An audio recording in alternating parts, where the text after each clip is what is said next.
मोहतरम नाजरीन ग्रामी दोस्तों साथियों, उम्मीद करते हैं आप सब खैरियत से होंगे। आज हमारे एफसी कॉलेज उर्दू डिपार्टमेंट ने एक मायानाज शख्सियत जो अफसाना निगारी के अतबार से अपनी मिसाल आप भी है और उनकी जो तहारीर हैं ख़ास कर इल्म इलाहियात खुदा के कलाम पर मबनी और उनके राज और वेद को जानने के हवाले से भी है। ये जिसे आसफ इमरान साहब के नाम से पुकारते हैं। आज एफसी कॉलेज में उर्दू डिपार्टमेंट हमने उसको मदऊ किया गया है। आज उनकी ज़ुबानी सवालात जवाबात की रोशनी में उनकी कहानी, उनकी तहारीर जो उन्होंने एक उम्दा अंदाज़ के अंदर एक खूबसूरत अल्फाज का ताना बाना करके बोई हैं, उनको उम्दा सिफ़ात के साथ सफ़ा करतास पर मुजस्सम किया है। आज उनकी ज़ुबानी हम उनसे सीखने की कोशिश वो भी करेंगे। तो वीडियो के एंड तक हमारे साथ रहिएगा, इन गुफ्तगू को ज़रूर सुनिएगा और अपने सवाल से आगाज़ ज़रूर कीजिएगा। आपका शुक्रिया। मुस्कुराहट देती हैं, जो कैफियत पूरे जिस्म पे गुजरती है वो आंखें जो हैं वो बयान कर देती हैं। तो शायर अदीब कलमकार भी जो माशरे की आंखें होते हैं, वो जो अपने इर्द गिर्द के हालात को देखता है, सूरत हाल को भांपता है, वो अपने कलम के जरिए उसको माशरे के को वापस लौटाता है।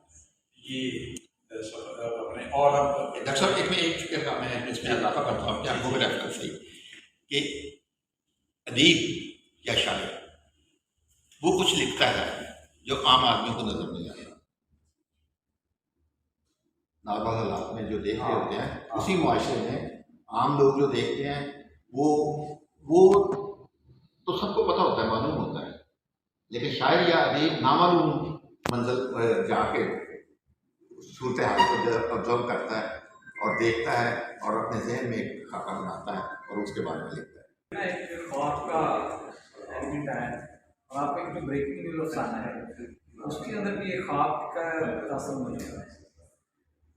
ये बात सही है भैया, आगे चले मैं अच्छा आपकी आसानी के लिए कहें, ख्वाब और ख्याल दो बड़े मजबूत इश्तियारे हैं जो मेरे अफसानों की बुनियाद है।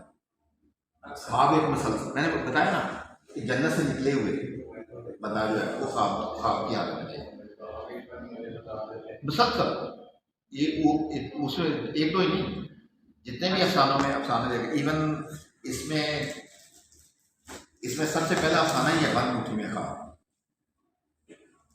इसी तरह इसमें भी हर अफसाने में ख्वाब जो है ना किसी न किसी शक्ल में आपको नजर, इसलिए और ये भी है कि ये अफसाने जो है ना ख्वाब हमें सोते हुए देखता है, ये कश्फ की कैफियत होती है, एक रोया होती है जो आदमी को ना ख्वाबों में वो का नहीं पता नहीं किस किस से बात करता है। और ख्वाब वो चीज़ है जिसको कोई भी दावा नहीं कर सकता या उसको कोई दिखा नहीं सकता, साबित नहीं कर सकता। लेकिन यही बात है जब कश्फ होता है ना तो रोया होती है, तो वो सिर्फ इजहार करता है, दिखा नहीं सकता। तो ये जो जैसे मैंने कहा ना कि ख्वाब, इसमें कोई शक नहीं, आपने बिल्कुल बहुत सही पॉइंट रेज किया। ये ख्वाब मेरे 90% अफसानों में आपको इस शक्ल में नजर आए। ख्वाब में कहना बड़ा आसान होता है।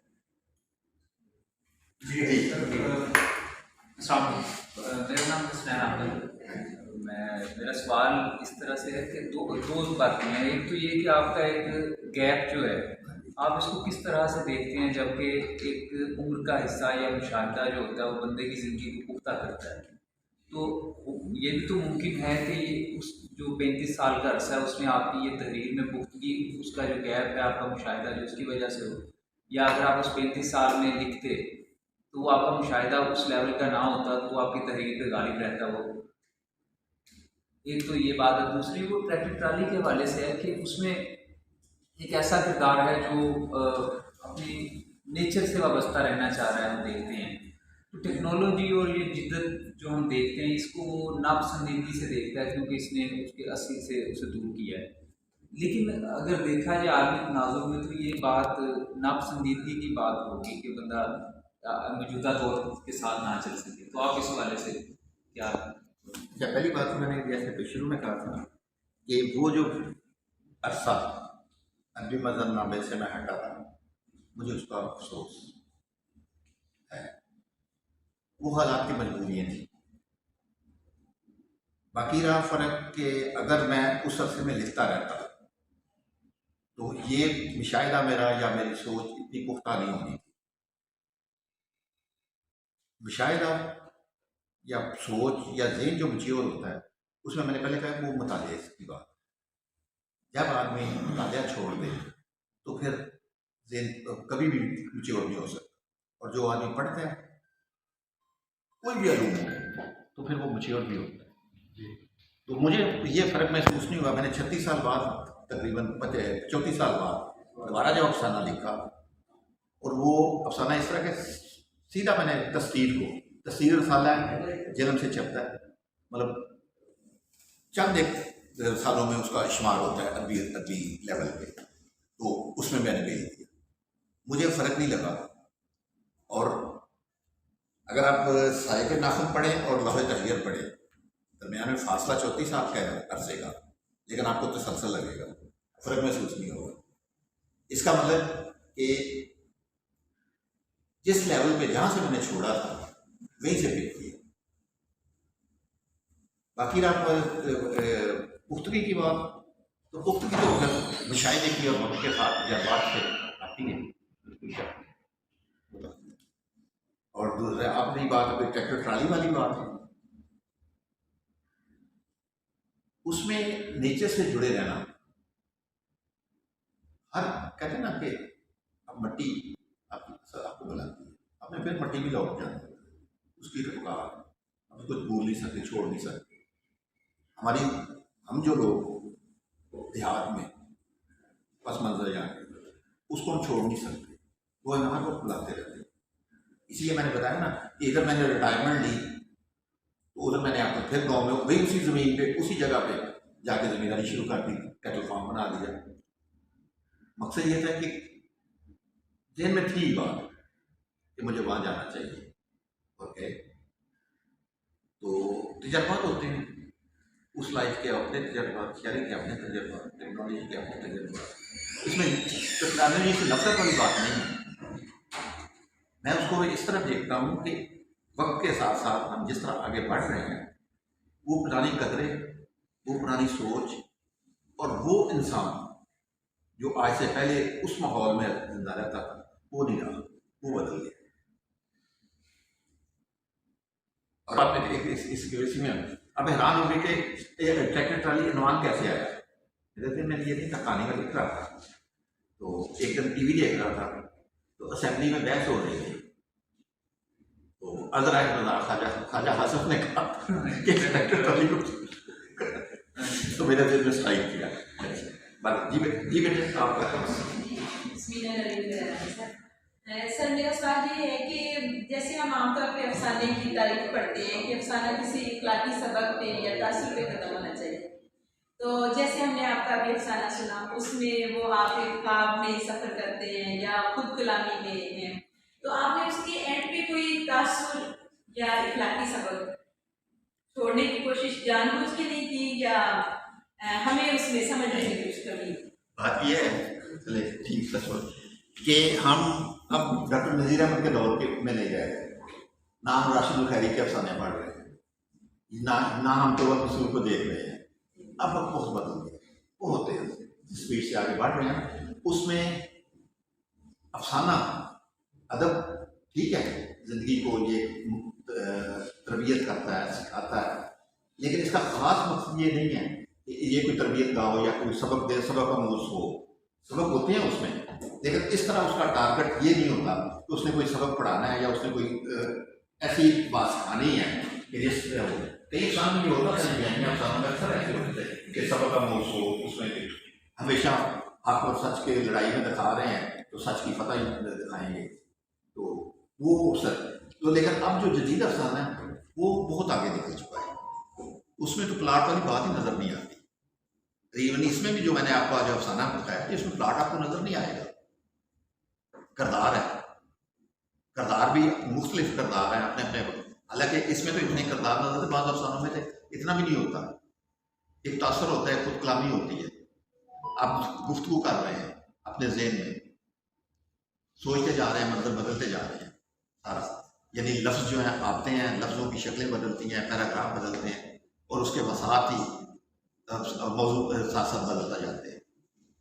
तो हो सकता है इस वक्त भी कुछ लिखने वाले लिखते हों सबक अफसाने, या तासुर कोई ऐसा हो ना जिससे पता चले कि अफसाना के उसमें हम कहना क्या चाहते हैं। हाँ, ये बात इसमें जो तासुर की बात थी ना, तो आखिर में यही लिखा है ना कि एक वक्त आता है कि जो पहरेदार था, जो जालिम था, वो भी महसूस करता है कि मैं वो जुल्म का निशान बन चुका है। वो अपने आप को वो सोचता है, मायूस हो जाता है, कहता है अपने आप को इतना परेशान हो जाता है कि मैं इतना जालिम हूँ, इतना गलत किया मैंने, और बाद में उसका फॉलोअर बन जाता है। वो भी उसके साथ ही तो छोड़ छाड़ के सारा कुछ उसके साथ चलता है। सबक ये है कि वही मुश्किल मिजाजी जो उनकी स्ट्रगल है, एक वक्त आएगा कि सारे उनके साथ चलेंगे, पीछे चलेंगे। मेरा नाम फैजान है। आपका अफसाना बड़ा टेक्निकल है। उसमें एक तो तरफ होने और ना होने के दरमियान जहन का एक इस्तराब है, वो नज़र आता है। दूसरी जानिब एक जुमला है जिसकी मैं आपकी जुबान से तशरीह चाहता हूँ। तो उसमें लिखा है कि बीज लम्हा मौजूद का कलाम है। इसकी वजह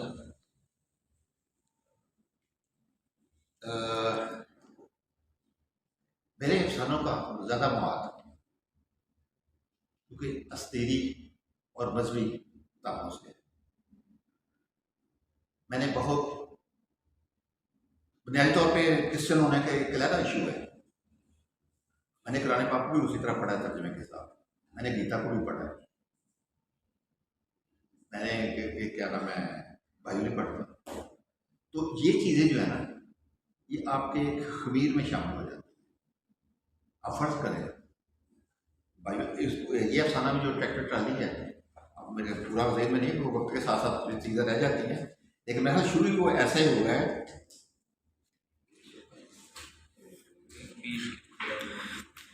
बीज बोने वाला, ये एक तमसील है बाइबल में जी।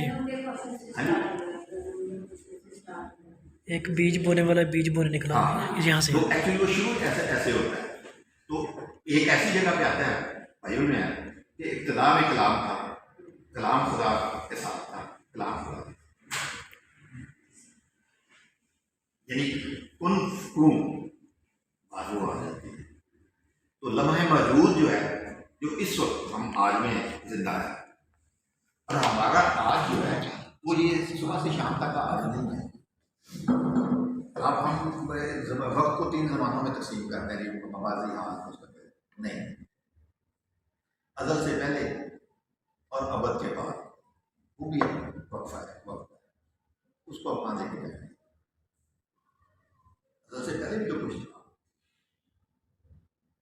तो इसलिए लम्हा मौजूद जो है ना, वो सिर्फ ये है जहाँ पे आप मौजूद हैं। ना आप माजी में वापस जा सकते हैं, ना आप आगे चला जा सकते हैं, सोच में लगाएंगे, लेकिन वो भी आपका एक्सटेंडेड होगा। आपका आज जो है, आपका लम्हा मौजूद जो है, वो एक्सटेंड हो रहा होगा। तो बात चीज़ें जो होती है ना, फिक्र की जब दिख रहा होता है, ऐसी चीज़ें आती हैं, ऐसे इश्तिहारे आ जाते हैं दिल में, ऐसी तरकीब बन जाती है, फिर किसी न किसी शक्ल में आपके दिन घूम रही होती है कि वो इस लिखा होगा। कितने मिल जाते हैं ऐसे आपको मिल जाएंगे बहुत। जी सर, मेरा सवाल है कि अक्सर आपके जो अफसाना में जैसे कोई ट्रैक्टर का तस्करा किया गया या दूसरे हैं, इनके बाइबल की तमासील वो मौजूद है।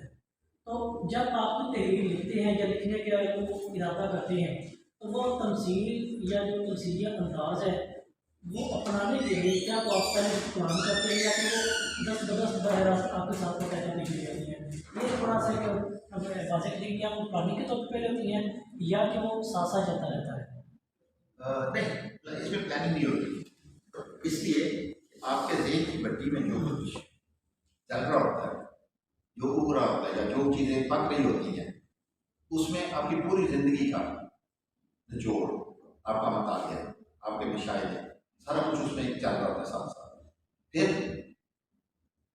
यही फ़र्क होता है, तकनीकी अमल जो है ना, यही चीज़ है कि उसमें कोई चीज़ कहीं से भी आ जाती है, आदमी को समझ नहीं आती कि ये किधर से आ जाता है, चीज़ आ गई है।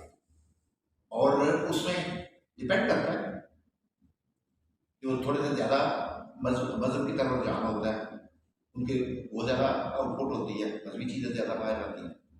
जो अक्सर के लोग सेकुलर टाइप लोग जो दावे करते हैं उनके लिए वो चीज़ें ज़्यादा करती हैं।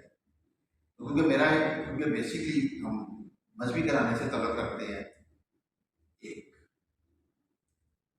अपना ईमान है, यकीन है खुदा पे, तो जितना रेफरेंसेस मेरे अफसानों में खुदा का और कायनात के आते हैं उतने शायद कम लोग हैं। या एक और अफसाना निगार है नागा गोल कराची सॉरी कोयटे के, उनके अफसानों में बेताशा पायल की आयत मिलती है, कोयटे को कोट करते हैं, ये फर्क करते हैं। इसी तरह जैसे कभी इधर है, तो ये आम बंदे पे डिपेंड करता है। उसका अगर वो बंदा है जिसने बलोची में तर्जमा पायल का किया हुआ, तो मकसद ये कि जिसका मुतालिया और जिस तरह रुझान हो वो चीज़ें उसमें बाहर आती हैं। अच्छा, दूसरी चीज़ है कि ये जो तमसीलें आप बयान करते हैं अक्सर जो हमारे जो नाम मुस्लिम हजरात है या दोस्त हैं बाब है इनको समझते हैं। सिंपल सी मिसाल हम लेते हैं, वो बीच गवर्नमेंट से भी मेरे दोस्त ने सवाल किया था, वो ईमानी तकाज़ों के मुताबिक ही है। क्या कोई ऐसा फार्मूला ईजाद आप कर सकते हैं या आइंदा आने वाले याद में उनको सादा लफ्ज़ों के अंदर भी थोड़ा सा साफ तशरीह कर दी ताकि वो आसानी से समझा जा सके? क्या ऐसा लाहिर हो सकता है? नहीं, हो सकता है और होता भी है। बात चीज़ें ऐसी होती हैं जिनको हम बड़ी खुले एक्सप्लेन कर देते हैं, बात चीज़ें ऐसी होती हैं जिनको जो लिमिट्स है ताकि एक्सप्लेन करते करते उसका जो असल मौजू है या असल उसका मकाम है या कह लें उसका मकसद है वो ना हटे, उसका मतलब कि उसके मानी ना बदले। जी, उसके मानी के अंदर, उसके फैक्टर के अंदर हमने रह के सारा कुछ कहना होता है। अगर फर्ज करें हम किसी चीज़ को, कोई बुरी वर्स है, उसको हम डिस्टॉर्ट नहीं कर सकते, उसको बदल नहीं सकते। अच्छा, इसलिए उसको उसी हालात में लेके उसकी तशरीह में हम उसके एंगल्स मेंशन कर सकते हैं, लेकिन उसको एज इट इज ही कबूल करना होता है, वो हम नहीं कर सकते। क्योंकि इस वजह से यही मैंने पूछा कि अक्सर ये दोस्त हैं आपको मुश्किल परेशानी तो उन चीज़ों की समझ नहीं आती। वो मुश्किल इसलिए इसको महसूस होती है और बहुत सारे को होती है। ये नहीं कहा बच्चों में प्रॉब्लम नहीं है, जो बड़े बच्चों में पढ़ते हैं उनके, इसलिए ये बताने की बात होती है।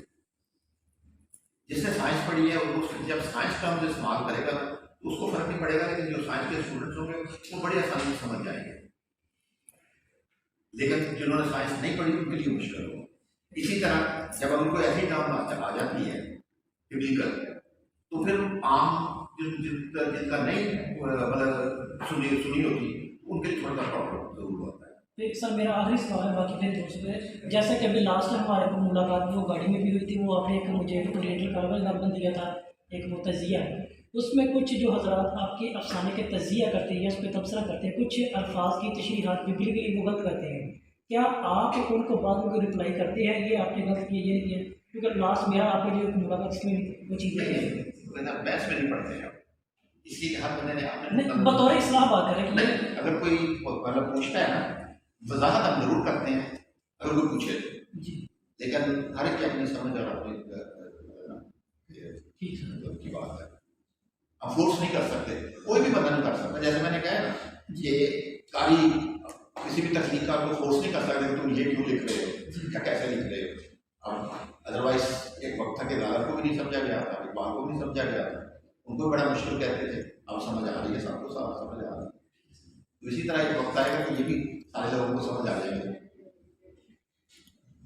जी सर मेरा आपसे ये है कि आपके अक्सर अफसानों में एक नॉस्टैल्जिक और मतलब माजी बस्ती का अवसर पाया जाता है, तो क्या आपके ख्याल में आपका दौर अच्छा था या ये वाला दौर?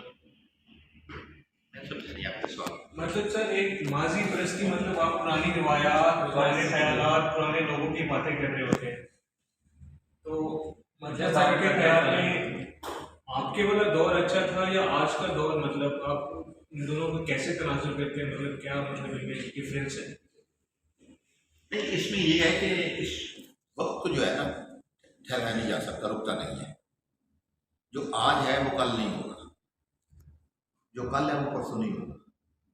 तो हम किसी भी वक्त को अब इंसानी तारीख में पीछे चले जाए, एक वक्त हम जंगलों में रहते थे, आज़ाद थे, खुले थे, कोई तहजीब व तमद्दन नहीं थी, उनके लिए वही बहुत अच्छा वक्त था। लेकिन वक्त के साथ साथ जैसे जैसे तरक्की होती गई, आगे कल आगे बढ़ते गए, तो हालात बदलते गए, सोच बदलती गई, वो वही बदलना शुरू हो गया। अब आज हम कहें जी 18वीं सदी में तो ये कुछ था, वो बड़ा गलत था। वो गलत नहीं था, वो अपने वक्त में उस वक्त लम्हा मौजूद में वो सही थी।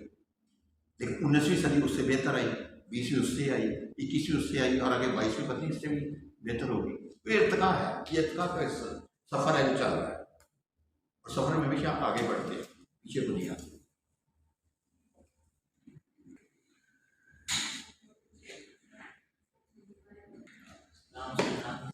सर, आपकी तहरीर में अल्फाज, जुमलों की बुनत और मेरे ख्याल में नहीं, मुझे नहीं कहना चाहिए यहाँ पे खड़ा कर दकीक अल्फाज हैं, तो क्या इसके पीछे आपका मुताला है या ये बेसाख्ता है, या आप कारी पर लोग जमाने के लिए ऐसा करते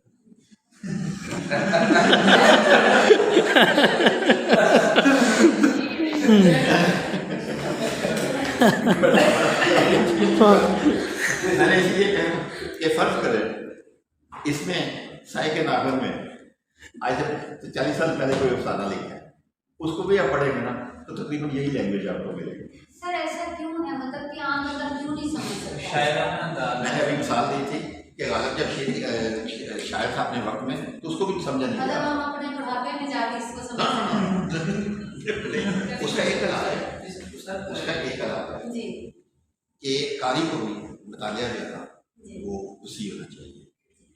दूसरी बात यह है कि जिस भी सद में वो पढ़ रहा है, वो नावल को पढ़े, अफसाने को पढ़े या तारीख को पढ़े, तो उसको उसकी साख, उसके मौजूदा जो स्टेटस है जिस लम्हे पे वो खड़ा है, उसके मुताबिक सोचना चाहिए। अगर कारी को फर्ज करें मुझे अफसाना समझ ही नहीं आता कि दीदा अफसाना है क्या, तो जितना मर्जी आसान भी होगा तो मुझे समझ नहीं आएगा, मैं उसके लिए कुछ नहीं, मुझे कहा ये बेकार चीज़ है। सर नहीं जब तक मुझे फर्ज करें जो देखिए ना, तो कौन जैसे ये किरदार ले लें, प्लाट ले लें, वाक़यात ले लें और कहानी को वाक़े को मेंशन कर लें, सिंपल सी बात है। लेकिन ये उस वक्त की बात है जब वही बात है कृष्ण चंद्र की लिखते थे। अब हैरान हुए कि जब उस वक्त इतना हमने लिखा था 67 में एक मसला बन गया, एक तनकीदी नशिस्त थी दोस्तों के साथ, तो जिस बंदे ने अफसाना पढ़ना था वो नहीं आ सका, क्योंकि इंतजाम करने वाले भी हम खुद ही थे, तो उन्होंने कहा कि क्या किया जाए। तो मैंने 5 मिनट बाद सोचा, मैंने कहा अफसाना होगा इस तरह है, अच्छा हाँ है। हैरान होकर उस वक्त मैंने उस वक्त ये इतने मुश्किल अफसाने नहीं लिखता था, उस वक्त मैंने अफसाना फिल्म नहीं कहते हैं जैसे पढ़ के तनकीद के लिए पेश किया। तो ये वक्त के साथ साथ होता है, बदलती रहती है। मेरा जो जोर है ना वो यही है कि कारी को मुतालिया जरूर करना चाहिए, उसको अफसाना जब तक उसको अफसाने अब 100 साल से ज़्यादा इसकी उम्र हो गई अफसाने तकरीबन। पहला अफसाना गारमुची मतलब उनके 1903 में अफसाना पहला छपा था, या न्याज फतेहपुरी का अफसाना ले लें, खाजा हसन निज़ामी के ले लें, तो जब तक आप पूरी उसकी हिस्ट्री को सारे को समझेंगे नहीं ना, तो आज के अफसाने को समझना आसान नहीं होगा। सर हमने जब आपका ये अफसाना लेटर काफी बड़ा था ना, तो हम 3-4 लोग इकट्ठे पढ़ रहे थे, तो हम 3-4 लोगों ने उसे पढ़ा, फिर अपने अपने व्यूज दिए। मतलब कि आप जो पैगाम देना चाहते हैं उसको इतना अल्फाज में ढांप देते हैं कि उनके रेफरेंस खोल के बंदा फिर एंड पे जाके समझ जाते हैं कि उसके पीछे आपने कौन सा पैगाम देना चाह रहे हैं। नहीं, उसमें होता ये है, हर बंदे का कोई भी जो भी लिखता है उसका एक खास असलूब होता है, एक खास स्टाइल होता है। तो वो उस टाइम में जब वो लिख रहा होता है ना, तो फिर वो उसी तरह लिखेगा, हर एक अफसाना वो उसी तरह लिखेगा। अभी मैंने जैसे बात की ना कि थोड़ा सा चेंज आया है अफसाने में, मैं थोड़ी सी कहानी का एलिमेंट जो है शामिल हुआ है, किरदार नजर आ रहे, मतलब पहले किरदार नजर ही नहीं आते, तो इसलिए ये वक्त के साथ साथ बदलती रहती है। जैसे जैसे